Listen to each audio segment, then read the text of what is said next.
For decades, the German national team was a tournament juggernaut. They were the squad no one wanted to face in a knockout round, specifically because they seemed statistically inevitable whenever a match went to a penalty shootout. But that legendary legacy was shattered in the 2026 round of 16. Paraguay didn't just win a game, they destroyed tournament brackets across the globe, sending one of football's most successful nations home early. The gap in expectations was massive. As a four-time winner, Germany was widely expected to cruise through this fixture and secure their spot in the quarterfinals without much resistance. Paraguay, by contrast, arrived with much to prove. A smaller South American nation, they were only weeks removed from a match against the United States, where their tactics were completely dismantled in a lopsided loss. This raises a question that goes beyond the final score. Was this merely a lucky afternoon for an underdog? Or was it the result of two very different footballing philosophies clashing on the pitch? Examining the 120 minutes of play suggests something more deliberate than a lucky deflection or a bad bounce. The match pitted a team that had found its collective strength against one that appeared to be searching for its own. Following their loss to the Americans, the Paraguayan squad pivoted. They rebounded by fostering a band of brothers mentality, prioritizing defensive resilience over individual flair. That mindset translated into a rigid 4-5-1 formation, designed to frustrate the opposition by cutting off passing lanes. The engine was the midfield, providing selfless, continuous running, tracking back to cover spaces and ensuring German attackers never had peace on the ball. Behind them, the Paraguayan goalkeeper delivered a commanding performance. He was decisive in the air, secured his area during crosses, and ultimately provided the heroics needed to win the shootout. This level of organization shows how a disciplined, collective effort can effectively neutralize a squad with significantly higher individual market values. On the German sideline, that sense of unity was missing. The team lacked a coherent plan, resulting in an attacking style that felt slow, labored, and increasingly predictable as the match wore on.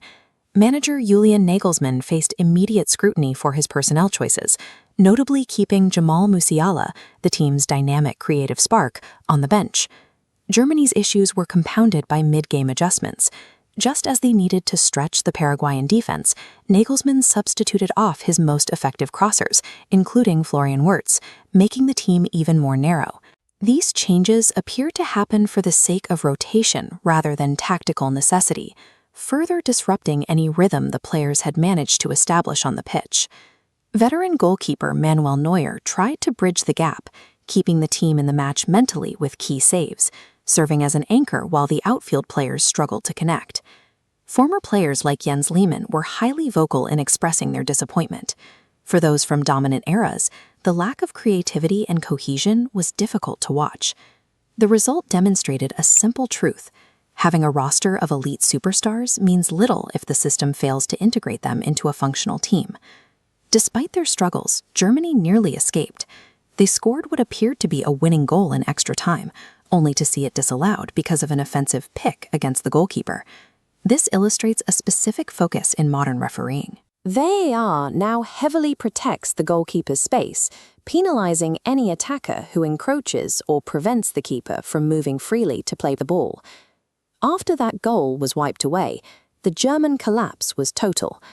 A nation that once prided itself on psychological strength missed 3 shots in the shootout, surrendering their historical edge. In the modern game, matches are decided on these microscopic details. When the pressure is at its highest, any underlying systemic weakness is bound to be exposed. This defeat is part of a persistent downward trend. For the 3rd consecutive World Cup, Germany has failed to reach the late stages of the tournament, leaving the nation to wonder where the previous dominance went. Critics point to systemic issues, such as a 20-year struggle to develop a new world-class striker or a dominant young goalkeeper to eventually succeed the aging veterans. There is also a growing debate regarding the profile of the modern manager. For decades, the team was led by icons like Franz Beckenbauer, who brought immense top-flight playing experience to the role. Many argue that purely analytical coaching lacks the smell for the game, the ability to navigate psychological nuances and high-pressure details that statistics cannot capture. For Paraguay, however, the narrative is one of triumph.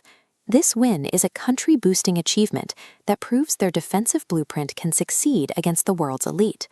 The 2026 result highlights a recurring reality of the tournament. History and data points offer no protection on the pitch. When a squad loses its collective rhythm, it creates openings for an opponent that is perfectly in sync.